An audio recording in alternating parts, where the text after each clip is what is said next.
အမေနဲ့ဝေသောရစီစကွာသွားရသူတိုင်းတစ်ပါးမြို့မှာမပြောသားတယောက်တစ်နေ့ပြန်လာခဲ့မေမွေးရဲ့နေနဲ့မိစီတတိယလေးတိုင်းနေနေလား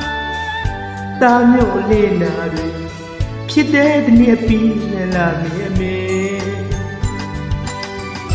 ကန်တရားတမက်ပြီးရဲ့နိုင်ကိုလာရှောက်နေဘဝရဲ့အောင်မြင်ခြင်းမဝေးတော့ပန်းနဲ့လက်တကယ်စီရောက်လို့တော့လေးလွမ်းတဲ့အနေကြီးစုမရှိတဲ့မြတ်တာအယောင်ပြန်အမေကိုတလေးပြန်ကတာကြီးစုဆက်ပြခြင်းလေးအခုတော့မွေးမြစ်ရချအဝေးရောက်တာ